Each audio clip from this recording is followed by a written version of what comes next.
Subject and content, lesson 2. So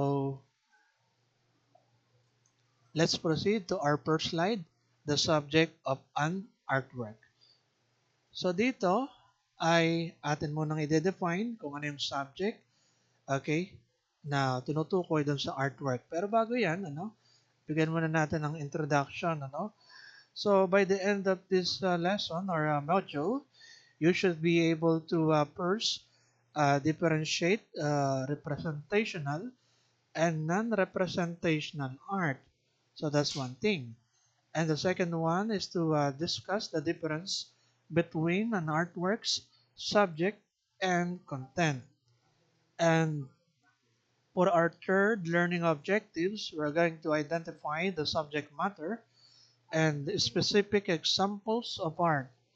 And lastly, to enumerate the sources of the subjects of some of the most recognizable works of art. Alright, so let's proceed. The subject of an artwork. So our main focus is the subject and content. So first things first, subject muna.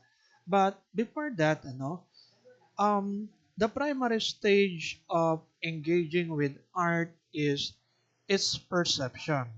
Okay, take note of that, So the primary stage of engaging with art is its perception. So, ang una daw na masasabi natin ginagawa natin, okay, para masabi na nag-engage tayo sa art, ang unang stage is by the use of our perception. Ibig sabihin, pagka tumitingin tayo, halimbawa sa artwork, by the use of our um, kumbaga sense of sight, So, yun ang pinaka una, commonly, perception natin. So, the way we look at art, mga ganon. And also, for most art forms, the beginning of engagement is through looking at the artwork. Yun ang sinasabi natin. Para masabi natin na nag-engage tayo dun sa activity, Okay? So, kailangan tayo ay tumitingin. Halimbawa, dun sa artwork, we're talking about that. Kahit naman sa ibang bagay, di ba? Kapag masasabing nag-engage ka dun sa activity na ginagawa. O, ito, halimbawa lang to, medyo kalokohan na example lang, pero may relate natin. Halimbawa, may kapitbahay nag-aaway. Kumbaga, sa pag-aaway ng kapitbahay, naglalabasan ng mga chismoso at chismosa. And that way, nagkakaroon ng engagement. Ibig sabihin, nagiging part ka na rin ng activity na yon kasi ikaw ay spectator. So, ganun din sa art. Kumbaga, siningit lang natin ng mga ganong illustration. Now, the thing is, for most art forms, the beginning of engagement is through looking at the artwork. So, artwork ang pinag-uusapan natin. Tumitingin tayo sa artwork mismo, Okay, dun sa drawing, painting, or kung anumang form ng artwork na yon. Now, so dito nakalagay sa ating first sentences, sa ating unang slide, is yung subject. Okay, the term subject in arts refers to the main idea that is represented in the artwork. So ano ba yung nare-representa ng artwork, Pero bago pala yan, isingit ko lang dun sa aking sinabi kanina na beginning of engagement ng activity, na ating ginagawa na through looking at the artwork na sinasabi. Now, the thing is, even the disposition or mood of the viewer, his education, his background, and his exposure to varying contexts contribute to what information is taken in and how they are interpreted. So, even the disposition or mood of the viewer, his education, his background, and his exposure to varying contexts contribute to what information is taken in and how they are interpreted. So, what does it mean? So, ibig sabihin, nakakaapekto yung ating mood or feelings during that point of time or certain period na atin, let's say, for example, tumitingin sa artwork para masabi na, ganun ang interpretation mo. Kasi based sa mood mo, ganun yung masasabi mo. The same thing kapag ka halimbawa, sa totoong buhay, di ba? Kapag ka nagde-decide ka, nakaka-apekto yung emotion or intense feelings na nararamdaman mo kapag ka nagde-decide ka. Di ba kalimitan kapag ka negative emotion or galit ka or what, so kalimitan hindi ka nakakapag-decide ng maayos. The same thing kapag ka halimbawa sa artwork. So, hindi mo sabihin na natin mare-recognize kung nakapaloob na pieces or yung details sa artwork kapag ka hindi ka nasa mood, ano? Okay, kapag ka hindi ayos yung mood mo. So that's the thing na sinasabi natin. And aside from that, 'di ba, mood ang sinasabi or feelings. Kahit naman sa ibang bagay, 'di ba, halimbawa kayo sa exam, sabi ko nga, pagka nag-e-exam, kapag ka wala kayo sa wisyo, or sabihin na natin wala kayo sa, ang tawag doon, condition. Okay? Kapag ka nahihilo kayo, o given na nag-review kayo kinagabihan ng todo-todo, handang-handa na kayo in terms of, kumbaga, knowledge. But, in terms of the mental condition, hindi. Nung mismong exam na. Kaya nakaka-apekto rin yun, di ba? Yung state mo, ikaw bilang taga-act, Okay, now, balik tayo dito. Medyo napapahaba tayo. Hindi ko pa nababasa yung intro natin, the subject of an artwork. So, una muna, nakalagay dito, the term subject in arts refers to the main idea that is represented the artwork. O, given na yan. Main idea daw, kapag ka sinabing subject. So, ano ba yung reference? Ano ba yung pinagkuhanan mo? Okay? So, kaya kung bakit ganun ang ginawa mong artwork. So, given na yan, di ba? So, subject ang tawag dyan. Kaya nakalagay dito sa second stanza, the subject in art is basically the essence of the piece. Ibig sabihin, ano ba yung halaga?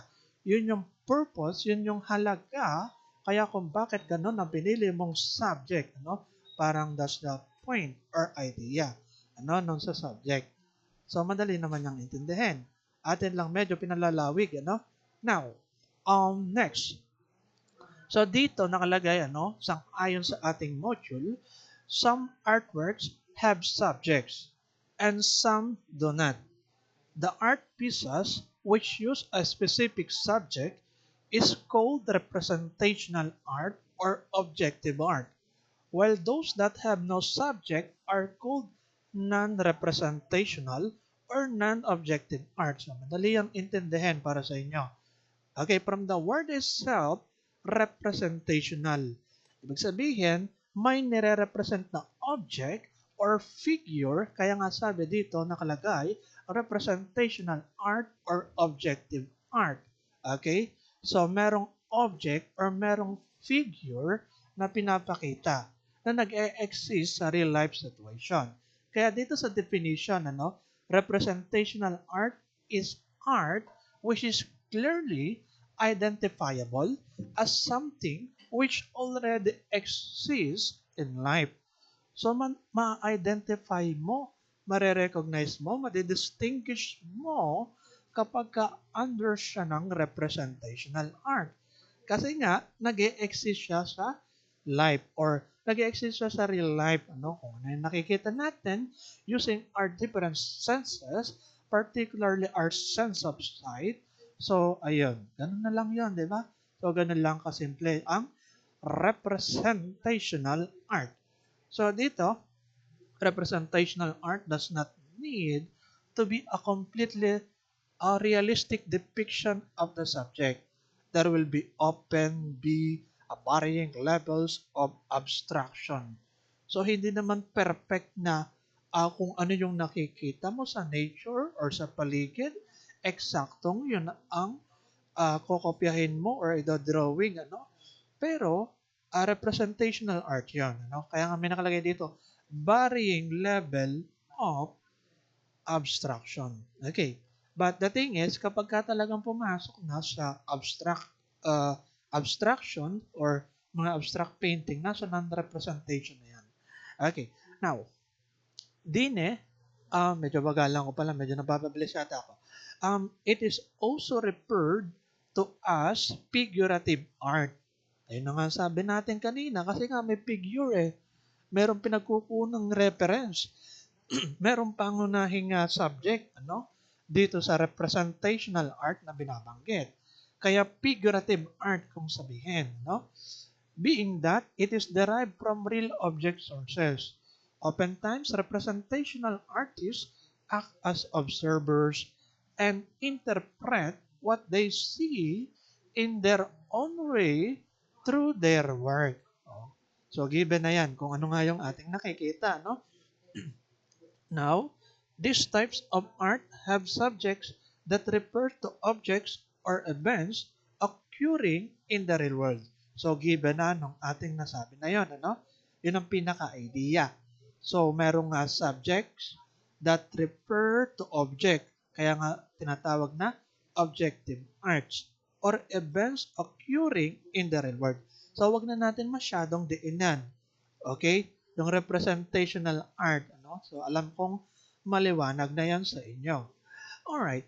For our example, at least man lang, So, ito ay example ng ating representational art na binabanggit. So, yung Planting Rice by Fernando Amorsolo, yung nagtatanim or nagsasaka, Okay? Kasi nga, nakikita natin mismo yan sa real life situation na meron mga ganyan, okay, nagsasaka, nagtatanim, okay, yan sa bukid, alright, which is common. And then, ito yung bulaklak, ano nga to? Apple blossom, So, representational artwork kung tawagin yan, So, given na yan. Next, balik tayo sa non-representational artwork na binabanggit or non-objective art. On the other hand, refers to composition which do not rely on representation or mimesis to any extent. Yung mimesis ay ibig sabihin ay mimicry or panggagaya. Ibig sabihin copy and paste, parang ganon. Ibig sabihin wala palang ganon na parang reference na pinaguhugutan na exactly yung non-representational or non-objective art na binabanggit natin. Now, the thing is, generally, we can look at non-representational art as the personal expression of an artist's subjective experience. Certain movements have described their intention as an aim to evoke moods or emotion in the viewer. Alam nyo, kapag ka non-representational art or non-objective art, kalimitan nga kasi dyan is yung nagkakaroon ng evoke of emotion or moods in the viewer. So, it is stripped down to visual elements such as shapes, lines, and colors that are employed to translate a particular feeling, emotion, and even concept. So think about this, sa ating example ng non-representational art, dito sa ating nakikita sa slide. Now, the thing is, yung paggamit ng mga lines, ng shapes, ng colors, so that are employed to translate a particular feeling, emotion, and even concept. Ibig sabihin, may nakapaloob pala, nakaakibat na emosyon sa bawat diin at bawat kulay, okay, na kung gaano ka-dark, gaano kaliwanag, yung kulay sa ating emosyon. Kaya nakalagay dito, nag-evoke daw ng moods and emotion. So, dun sa mga pagdiin-diin na area, Okay, at saka dun sa kulay, sa light, mga ganon. Meron nag-evoke na emotion or moods dyan, Color usually conveys mood. 'Di ba? Kapag ka may kulay, may buhay. Makulay ang buhay. Okay? Parang sa kanta, Pero hindi na ako kakanta. Okay, anyway, the thing is, kapag ka halimbawa, bright colors. Pagka bright colors, commonly, parang ang meaning niyan ay parang masaya, parang alive. Halimbawa, yung mga kulay na yellow, or warm color. So, something like that, if I'm not mistaken, Pagka naman mga dark, yung mga something na parang alungkot ng mood na ini-elicit noon. Okay? Okay, mga dark blue, tapos mga black, okay, dark green, something like that. So the thing is, ang pinaka-point sa non-representational artwork or non-objective art na sinasabi natin is that mas nag-elicit siya ng emotion or nag-evoke siya ng moods or emotion through the lines, colors, and shape na naka-represent doon. Okay? Doon sa uh, image or doon sa painting na pinapakita. So, ganun lang yung kasimple, ano? Okay? I think hindi na naman natin masyadong pahabain pa yung ating pagpapaliwanag about yan. Okay? So, okay na. Yung differences between the non-representational or non-objective art natin. Okay, next. So, D ni I, ano to? The sources na. Okay, ano naman yung sources of subject? So, sa sources of subject, from the word itself, ano nga ba talaga yung pinagkunan mo? Okay, ng inspiration. Kung bakit mo ginawa yung artwork na yon. So, that's the thing kapag ka sinabi natin the sources of subject. So, dine, nakalagay, ano? A learner, most of the time, may imagine as to where an artist gets his inspiration with regard to how he produces a certain masterpiece. Okay, it is a noteworthy to remember that artists are unique both in personal experiences and human attributes, hence their differences in the manner of creating art pieces or in producing artwork. So, ayun, kapag ka sinabi natin na sources of subject. Ang pinaka-idea lang naman kapag ka sinabing ganyan, sources of subject is yung inspiration mo. So, number one, nakalagay dito, nature. Nature, in the broadest sense, is equivalent to the natural world, physical universe, material world, or material universe. Nature refers to the phenomena of the physical world and also to life in general. So ngayon, dagdagan lang natin, ano, kapag ka sinabing nature, it is said to be or considered the most commonly used of art. Okay, pinaka-popular siya, pinaka-ginagamit ano, na sources of subject yung nature. Kaya kita nyo, ano, yung mga scenery, okay, yung mga sabihin natin makikita natin sa paligid, environment, yung kagubatan, yung mga puno, etc. No? Okay, yung kalangitan. So, nature. Kaya sinasabi siya na most commonly used source of art or most popular source of art like mga mountains, trees, animals, landscape, seascape, landscape are some example of nature-inspired art. Okay? So, given na yan, di ba? Kahit nga kayo, alam ko, kapag pinagawa ko kayo ng artwork, siguro, a majority of you ay more on mga puno or what. Kung ano ha, kung drawing ang pinag-uusapan. Okay? Or painting. Parang ganon. So, ayun, yun din ang pansin ko nung mga nagdaang SEM, ano, yun ang kalimitan na source of subject. Okay, next. We have here people. They are considered the most interesting subject of an artwork, which may be real or imagined. An artist's thoughts, moods, and even the genre of a certain artwork may be depicted by people by means of close takeaways. People as subject may be presented as individuals or groups and may perform tasks as how they do in their everyday life. So, sinasabi dito sa people, most interesting. Kanina, most popular yung nature. Ngayon naman, most interesting. Lagyan tatandaan nyo ha yung mga keywords sa bawat concept na inaaral ninyo. So, sa people, syempre, halimbawa sa akin. So, pakita ko lang uli ha, yung artwork na ginawa ko dati. So, are si Pavarotti, at saka ito si Pablo Picasso. So, during that time, syempre, nag-start ako mag-drawing ng realism, no? Parang ganon. Ngayon, bakit ko pinapakita uli ngayon is that sa usaping people. So, sources of subject. So, bakit ko ba dinrawing si Pavarotti. Okay, syempre, unang-una dahil sa pagkanta, okay, singing. So, during that time, syempre, inspiration ko yung mga, yan, kumakanta ng mga opera or something, mga matataas or what, no? Something like that. So, kaya, yun, no? So, sources of subject. Example lang to ha, para at least magkaroon kayo ng idea, syempre. Tapos, are Pablo Picasso, in terms of art, so, syempre, mahilig tayo sa arts, ano, nung dati. So, kaya, si Pablo Picasso, kilala, okay, isa sa pinakakilala, okay, na pintor, ano, okay, basta sa usaping artwork. So, kaya ko siya dinrawing na ganito, ano, okay, yan, sorry si Luciano Pavarotti.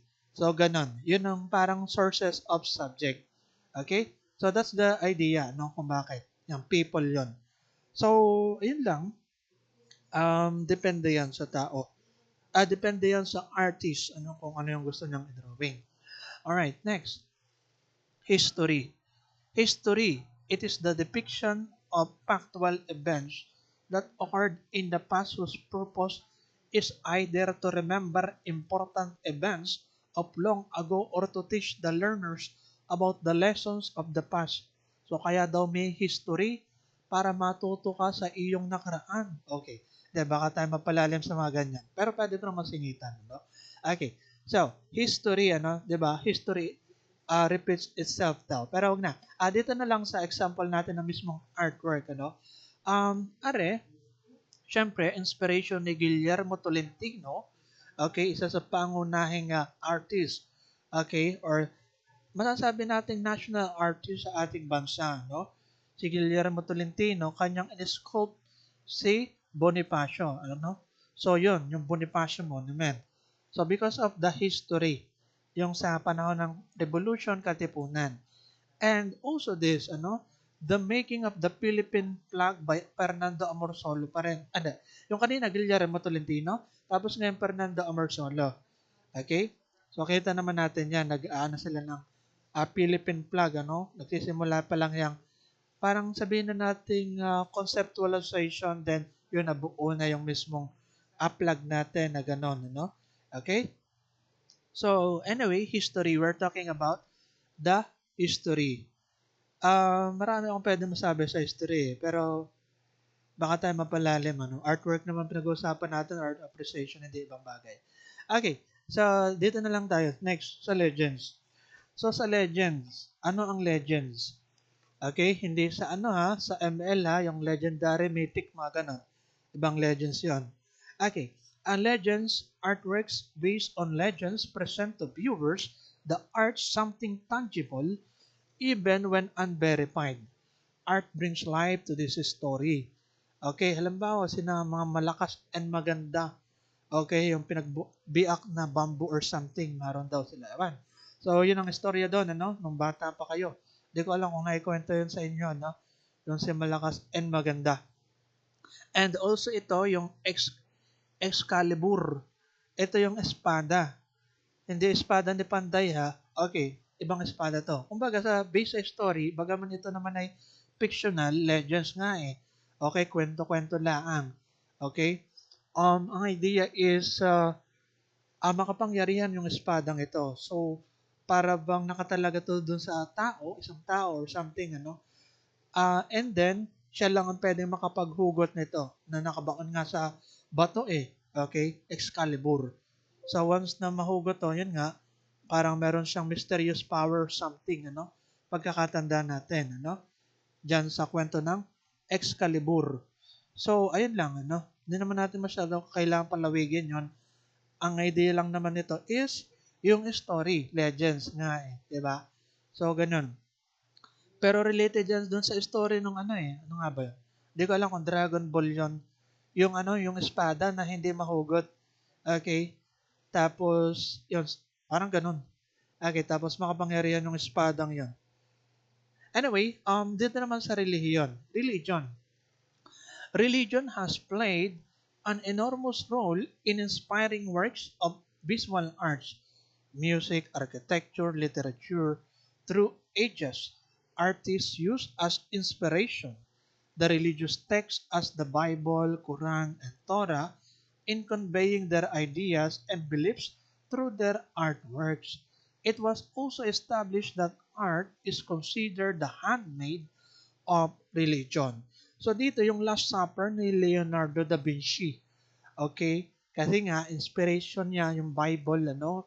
So, pagkakatanda ko, sa Book of John ba yun or Mark, ano? So, ayun. Ang tawag dito, di ba, pinagkanulo si Jesus Christ, ano? So, sabi niya, may magkakanulo daw sa kanya, no? Sa huling araw, ganon. Kaya nga Last Supper, ano, huling hapunan na niya yon bago siya parusahan then or patayin, something like that, no? So, yun kasama yung 12 apostle. Ito naman ay nire-recall ko lang, ano, wala naman sa ating notes. And then, yun nga, si Judas Iscariot, yung nagkanulo or something na masasabi nating nag-tridor, ano? So, ayun, sa religion. Sa usaping ano, Last Supper ang pag-uusapan natin. Now, the thing is, yun nga, Judas Iscariot. Kaya halimbawa, tinawag ka ng nanay mo Judas. Ibig sabihin, parang galit siya sa iyo or parang traitor ka. Okay, parang ganon, di ba? Kapag kami mga pangalan na ginagamit, ano, kinokonekta natin kung ano ba yung history noon. Okay? Wala lang, akin lang naisip. Ano? So, sa religion yon, syempre may mga inspiration. So, sa Bible, sa Quran, Torah, ang Quran sa Muslim, ang Torah sa Judaism, ang Bible sa Christian, mga ganon, di ba? Given na yan. Alright? So, religion. Alright, next. Huwag natin pahabain pa. So, dito naman tayo sa mythology. Okay, ito si Medusa. Okay, kita nyo naman, may ahas ang ulo niya. Based sa istorya, ito daw kapag tumingin ka kay Medusa, magiging bato ka. Okay, dun sa Greek mythology. If I'm not mistaken, ganun nga ba yun? Okay, yan. Mythology, these are sources of subject that come from the stories of gods and goddesses of ancient Greece, Rome, Norse, and Egyptian.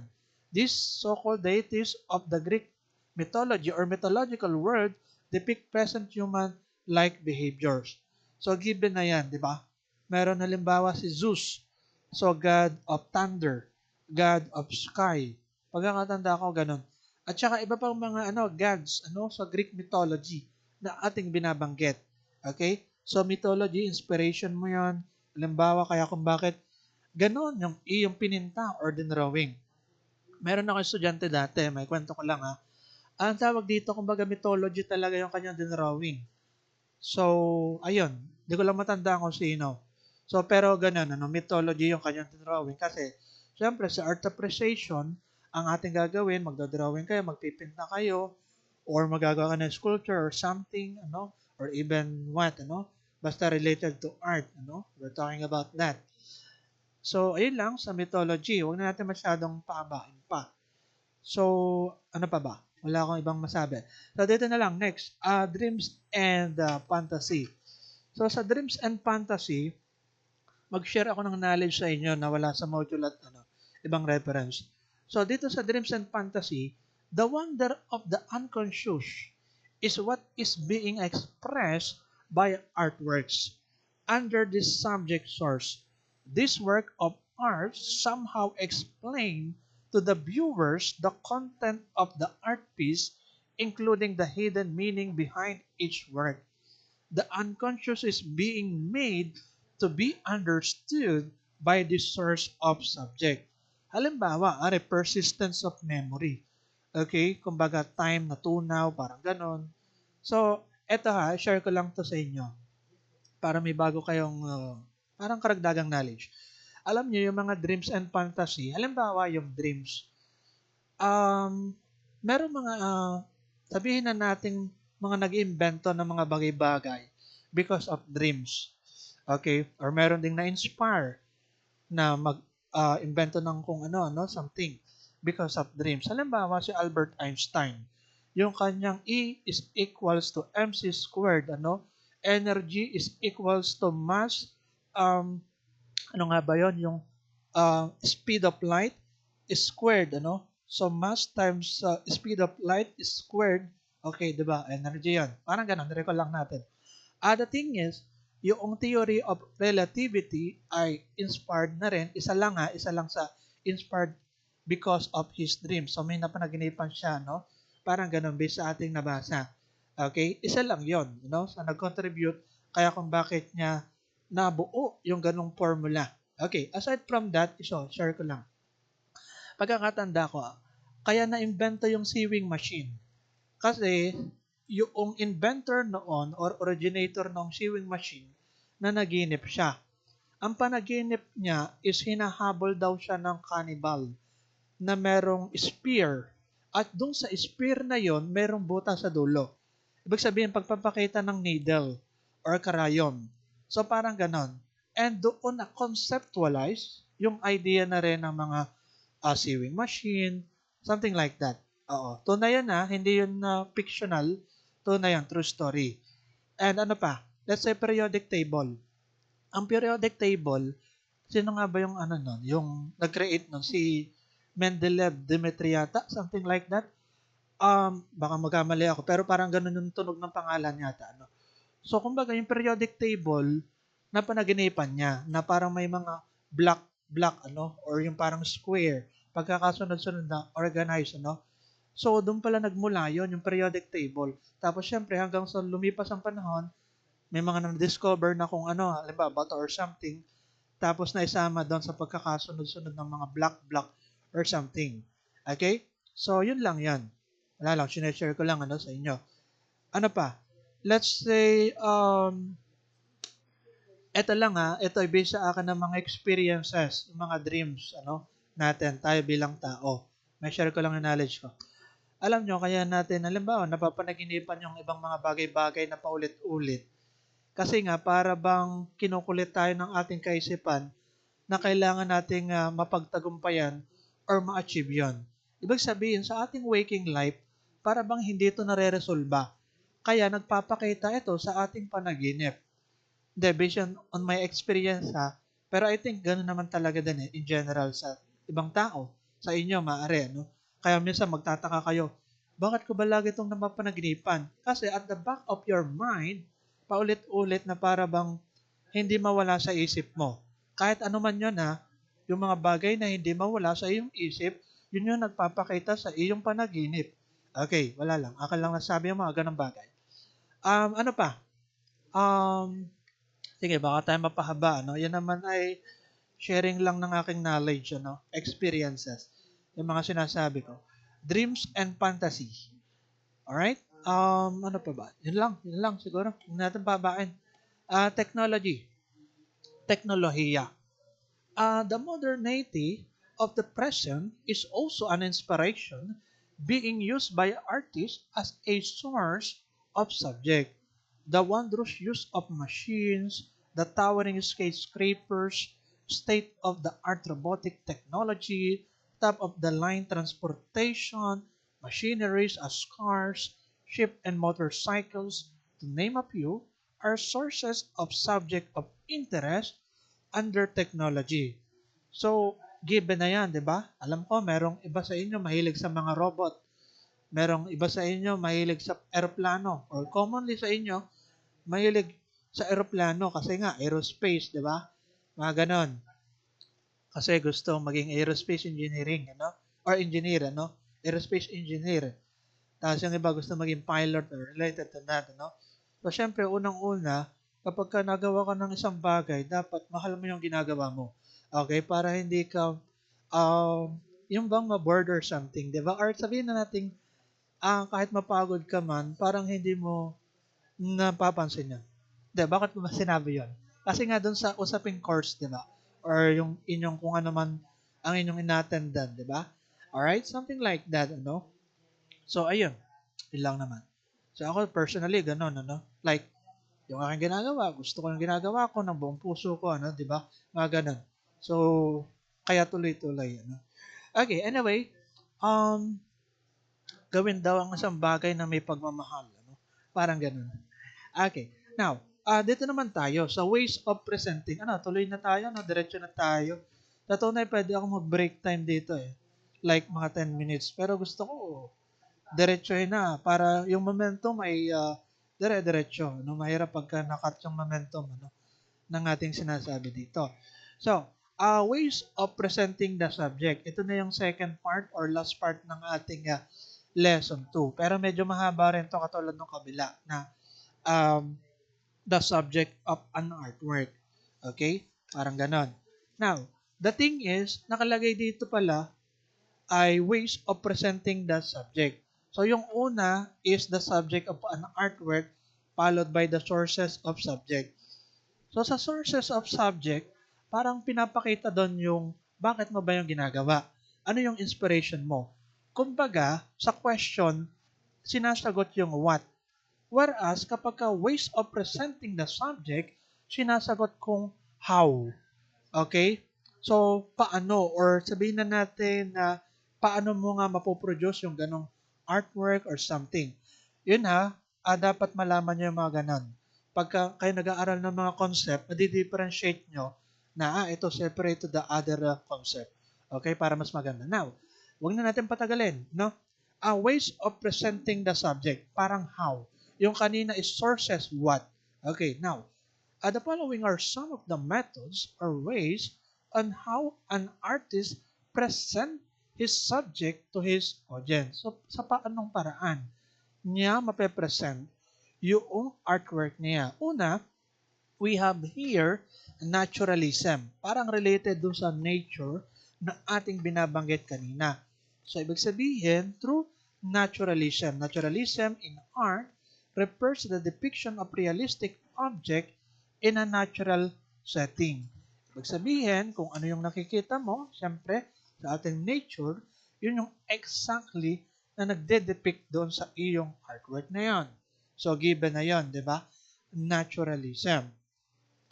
Imitated from the human figure or representation in words or images. So, parang ganun, no? So, naturalism yung binabanggit diyan. So, naturalism is a type of art that pays attention to very accurate and precise details and portrays things as they are. Okay? Portray things as they are. No? Lagay naman pala dito eh. So, kung ano lang yung nakikita niya, yun ang kinokopya niya, parang ganun, ano? Naturalism. Particularly, halimbawa, yung mga, sabi nga natin sa nature, yung mga puno, halaman, kung ano. So, mga puno, halaman. Okay, pero hindi ako kakanta, no? Okay, mga puno at halaman. Okay, di ba dun sa kanta ng panapanahon at pagkakataon. Alright, anyway, dito naman tayo sa number 2. Realism.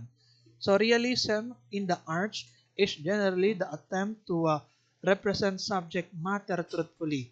Parang connected din siya doon sa naturalism na ating binabanggit doon sa kanina. Okay?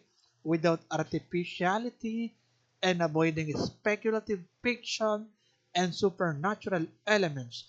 Realism has been prevalent in the arts at many periods and can be in large part a matter of technique and training and the avoidance of stylization. So, avoidance of stylization kasi nga, truthfully kasi na kung ano yung iyong nakikita, kinokopya mo. Parang ganon. So, halimbawa, dun sa ating example kanina, di ba? Yung mukha ng tao. Yung sa akin drawing si Pavarotti at saka yung sa si Pablo Picasso. Okay? So, eksaktong kung ano yung aking detalye, ano, nakikita. So, yun ang pagkakaguhit natin. Doon sa realism, ganun. Meron din naman tayong tinatawag ng mga hyperrealism. Yung talagang parang hindi mo madidistinguish kung ano ba to, photograph ba to, or drawing. Okay, parang mga ganun, di ba? Eto, may share ko lang sa inyo. Bigla ko lang na alala. Sa internet, may mga bogus. Akala ng iba, drawing niya. Yung pala, generated siya ng AI na parang black and white na picture. Halimbawa, kunin ang picture mo. Siyempre, may kulay. Tapos, i-upload lang siya doon sa apps. Then, automatic, mukhang dinrawing siya. Pero sa tunay, ginamitan ng apps. Yun ang mga technique ng iba eh. Mga desperadong iba na para magkapera or what, ano. So, sabi pa, pinaghirapan daw niya or what. Pero sa tunay naman ay AI or apps. So, kaya medyo nalolos minsan yung credibility ng mga artists because of that. Pero bilang artist, syempre malalaman mo lang talaga or madidistinguish mo kung talagang yan ay generated apps or AI generated or talagang mismong dinrawing ng artist. Something like that. Madali naman yun eh. Okay? Malaman. Anyway, balik tayo dito sa realism na binabanggit. Ano? Hindi na pala. Ibig sabihin niya naman na inapaliwanag na natin. Ano? Okay? Yung realism. Dagdagan ko lang ha. So sa realism is the most popular way of presenting our subject. So I take the notion na lang ha. Realism is the most popular way of presenting art subject. Yun daw ang pinaka-popular eh. Kaya nga kung makikita nyo, halimbawa, ways of presenting ang binabanggit ay, halimbawa kapag may nagpapagawang artwork, di ba kalimitan yung mga portrait na muka, ano, yung mga ganon, realism yon. So, kaya sinasabing most popular way of presenting art subject. Parang hindi ako hindi, sabagay, meron din naman, yung mga nature, okay, na dinodrawing na mukhang tunay talaga, mukhang picture, pero drawing pala, no? Pero kalimitan talaga mukha eh. Okay, mga dinodrawing. When it comes to realism. Next, abstraction. Abstraction finds its roots in intuition. Ito, may share akong knowledge sa inyo dito ha, na wala sa module. Intuition of the artist and freedom for the artist as well as for the viewer. Ari kasi, we're talking about abstraction. Ibig sabihin, pwede nating masabi na tinatap yung unconscious or subconscious mind natin. Kaya kung bakit ganun ang pininta natin na guri-guri, based sa mood or emotion natin, or experiences in the past or want, parang ganun. Now, the thing is, may nakalagay dito, intuition. Alam niyo, mahalaga yung intuition na inyong magamit din, kahit kayo, mga student, ano? Di ko alam kung gaano kayo ka-aware, ano? Pero may share ko lang to ha. Di ba kapag ka-intuition, ibig sabihin, hindi ka conscious na nakapag-decide ka. Kumbaga, bigla mo lang nasabi or sabihin na natin na-execute yung action na yon, ano? Kasi nga based on your experiences, parang hindi mo na rational na pinag-isipan. Okay? Pero hindi ibig sabihin bad yung iyong decision na yon. Intuition nga ang pinag-uusapan natin eh. 'Di ba? Parang highest form of thinking ay intuition.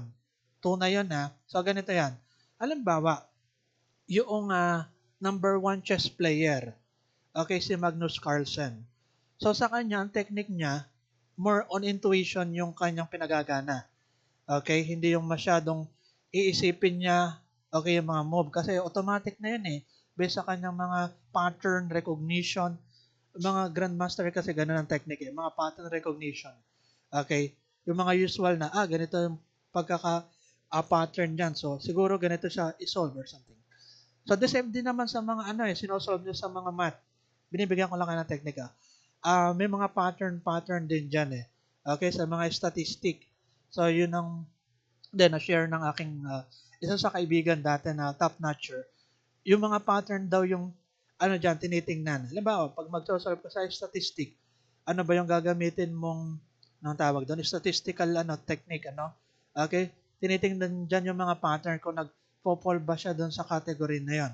Okay? Parang ganun. So now, abstraction, intuition, So ganun, parang quick thinking. So, yan. By the way, medyo napapalalim pala ako. Art appreciation ng subject natin. Ba't ba tayo napapapunta doon sa mga complex thing, Pero dito nga, intuition and freedom, yan, nakalagay dyan, So, it is also the ability of the audience to then try to connect to the artist's intention and free their own mind of visual restriction. Okay, next. This is a method of presenting the subject where the artist moves away from reality. Tandaan niyo yung word na yan ha. Moves away from reality. By the way, medyo nare-realize ko, medyo pinaka-complex ko pala yung iba kong sinasabi. Ay, kaya nga pala yung mga first year pa, Okay. Yan, dito na lang, nakalagay na lang sa module. This is a method of presenting the subject where the artist moves away from reality. The artist usually alters the shape and colors in rendering art piece. So, given na yan. So, dine, ito, yung sabihin na natin parts ng abstraction. So, una, distortion. Okay? May mga form yung abstraction. We have the distortion. is the alteration of the original shape or other characteristic of something.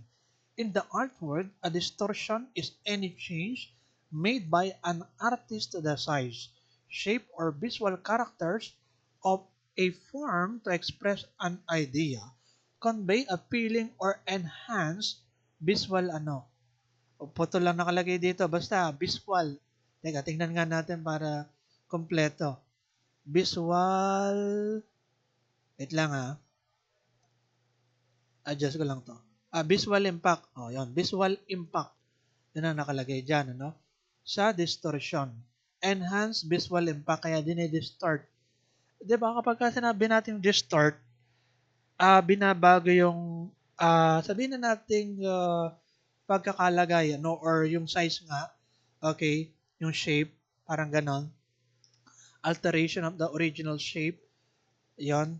Pero, naroon pa rin naman yung mukha. Iniiba lang yung place, kung saan nakalagay, dinidistort, parang ganon. Okay? So, yan. Elongation.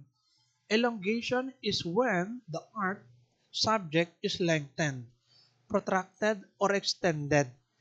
So, ganito yan. Pagka elongation, parang binabanat.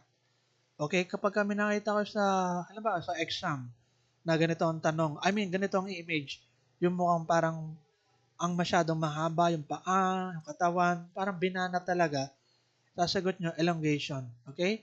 So, ito, bigyan ko kayo ng technique, mga student. Okay? Makakatulong din to sa inyong pagre-review. Okay, halimbawa, pagka kayo nagre-recall ng mga facts or mga concept or word, i-connectan nyo siya sa something common na usual na ginagamit na word. Halimbawa, elongation. So, di ba katunog ng ilong or nose? So, imagine nyo, ilong na matangos. Okay. So, di ba pagka matangos, parang pahaba, In that way, kapag kinonekta mo sa concept ng elongation, is when the art subject is lengthened, protracted, or extended. So parang same, kumbaga magpipicture ka sa iyong mind na something common na i-connecta mo dun sa something hindi common na word. So ganun ang technique pagka magsasaulo kayo ng mga something uncommon words. Okay, binibigyan ko lang kayo ng technique. So yun kasi ang ginagamit sa mga Memory World Championship. Okay? So, yung mga ganun technique. Anyway, okay na tayo dyan elongation. Okay, ilong na mahaba. Elongation. Okay. Anyway, next. Mangling. So, ano naman to mangling? Sa mangling, artist shows the subject as cut, lacerated, mutilated, or hacked with repeated blows. Parang kinawawa ang mukha ng mangling, Halimbawa, kapag may nakita ka, sa Halloween costume. Yung basag-basag yung mukha, Okay, parang ganon, mangling ang tawag doon. Na artwork kasi part pa rin ng art yon, yung mga costume. So, pwede yon. Isa yung para sa simpleng illustration ng mangling. Nakalagay kasi dyan, cut, lacerated, mutilated, or hacked with repeated blows, So, this may not be so common in paintings, but may be popular in other art form like sculpture, theater, or film, kagaya ng sabi nga natin, di ba? Okay, next. Okay na ba kayo dyan? Next na tayo, Cubism. Cubism, this is the presentation of abstract figures through the use of a cone, cylinder, sphere, triangle, square, a cube, and circle in place of real pictorial elements. So, halimbawa sa artwork, may nakikita kayong mga shape na yan, Mga triangle or geometrical shape, So, like a pieces of fractured glass. So, cubism yan. Given na yan, di ba? So, sabi nga sa akin na sa student ko dati, ang binigay niyang sariling example is sa simbahan daw. Halimbawa, kapag natingin ka doon sa mga bintana or even sa ceiling malapit, meron doon parang pagkakadesign ng bintana or sa ceiling, na parang cubism. Parang ganon, di ba? Mga square, rectangle, parang ganun yata, no? Yun ang ibig sabihin niya eh. Siguro pwede natin magamit yon, ano? Yung kanyang example. So, ayun. Next, symbolism. So, sa symbolism, this is the use of a visible sign of an idea to convey to the viewers, readers, or audiences the message of his work. In this way, mystery is advocated by an artwork, making it more interesting to the viewers. The key to eliciting symbolic art involves studying the background and personality of the artist and his inspiration in producing the said piece of art or work, no? Now, si Mona Lisa, no? Si Mona Lisa walang kilay. So, bakit siya walang kilay? Ewan ko kung bakit. So, merong mystery behind that. Bakit ganito yung pagkakapos ng kanyang kamay? Ewan ko kung bakit. Merong mga interpretation dyan, ano? Tapos yung background niya, bakit ganon, no? So, nasa ano pala siya? Nasa may kabukiran or ano mo to? Parang sa mga forest, ano? Parang ganon, if I'm not mistaken. So, ayun. So, symbolism, symbol mismo yung ating ini-emphasize dyan, no? So, next, Fauvism. So, ano naman ang Fauvism? Is the name applied to the work produced by a group of artists which included Henri Matisse and André Derain from around 1905 to 1910, which is characterized by strong colors and first brush work. So the name Les Paubes, or the wild beast, was coined by the critic Louis Bauxilles, or Sillies, when he saw the work of Henri Matisse and André Derain in an exhibition, the Salon d'Automne, in Paris in 1905. So ano naman itong paubisan? Kita nyo naman, ano, paggamit ng kulay, ano, exaggerated the color, ano. They use bright colors that did not reflect reality applied to a surface. Okay? Let's say for example, ano, they would present leaves as orange and the sky as bright yellow. Kaya kung makikita ninyo dito sa ating example, yung branch, okay, yung sabihin na nating bark ano nung puno ay hindi naman ganito yung kulay na kulay red, kulay blue, kundi kulay brown siya. Kumbaga, ginagamitan ng bright colors yung Fauvism na sabihin na natin did not reflect reality ano in terms of the kulay. Okay? Ganun lang kasimple, kulay lang bright colors. Yun ang pinaka-keyword ng Fauvism. Next, Dadaism. So Dadaism is a protest movement in the art that is playful and experimental. Dada means a hobby horse. Dadaism is most commonly or most often nonsensical. Marshall Duchamp is the famous painter using this method. It is considered a revolt against tradition because it does not follow the principle in art and show the wickedness of society in its presentation. The aim of this method is to shock and provoke its viewer. So, itong Dadaism, para daw walang kwentang artwork. Okay? Parang ganun. Or sabihin na natin nonsensical or disrespectful, ano? Intentionally disrespectful. Halimbawa, yung The Fountain by Duchamp. Itong fountain, ginawang, sabihin na natin, itong urination, yung ihian, ano? Okay, ginawang fountain. Parang ganon. So, part yan ng artwork na Dadaism. Halimbawa, si Mona Lisa, nilagyan ng bigote. Okay? So, Dadaism yon. Kasi nga, intentionally disrespectful yung art, ano? So, talagang ganon ang ginawa, ano? Okay? Yun lang naman ang example, ano, na pwede nating masabi sa Dadaism. Minomok, ano? Minomok yung artwork, parang ganon. Okay? Revolutionary movement, ano? In the early 20th century. 'Di ba, kapag tinignan daw natin sa dictionary or ibang reference, kapag sinabi nating Dada, became the movement name as a baby talk. Halimbawa, nung sanggol ka, sabi mo, dada, dada. Okay, mga ganun, di ba? Dada daw eh, di ba? Ibig sabihin, nonsensical. Nonsensical yung pagkakasalita mong ganun. Okay, walang talagang meaning. Okay, dada, dada. Alright. Anyway, ba tayo napapunta doon? Pero yun ang parang, ano yan eh, parang root word. Okay? Dadaism. Wala lang, bigla ko lang na alala. Mga ganun. Next, futurism. So, sa futurism, connected siya sa technology. So, futurism, this was developed in Italy about the same time as cubism appeared in France.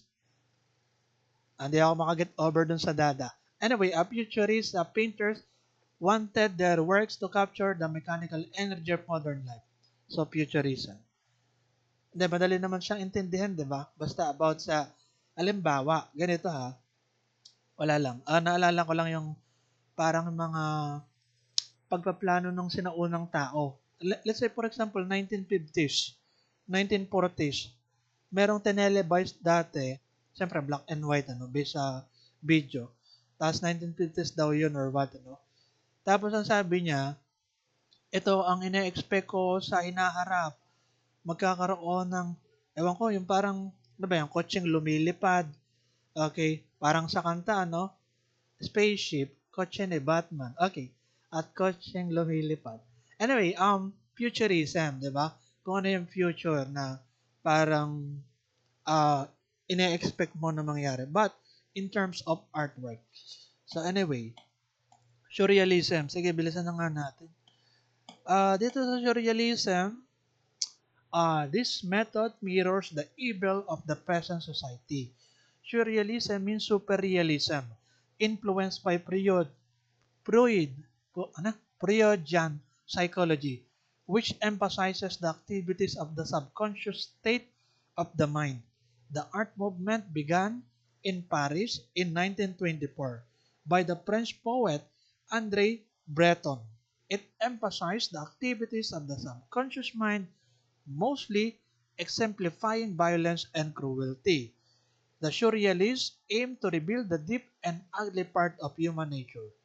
So, ano nga to? Surrealism, parang kung ano yung harsh reality, na nakikita mo sa daigdig.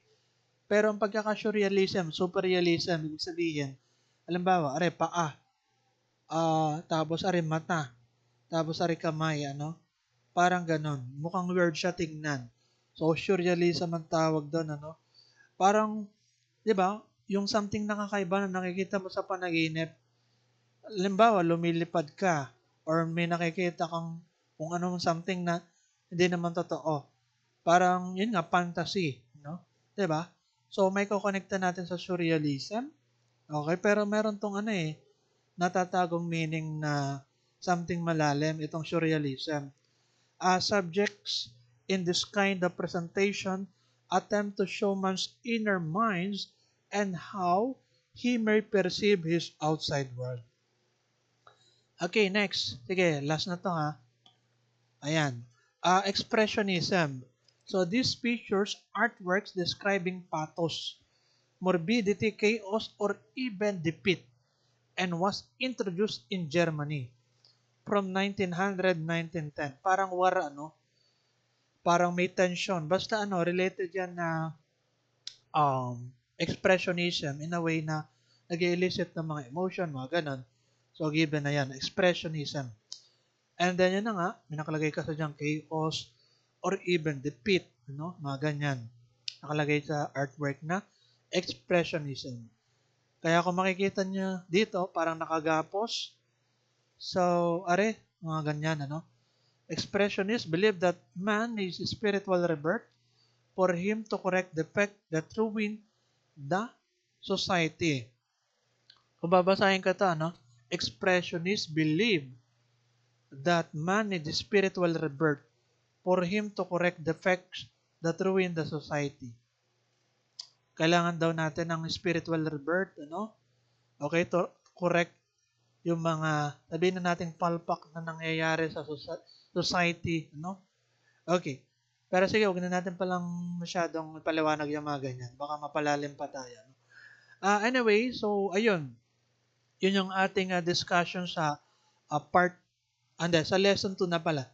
Lesson 2, which is the subject and content.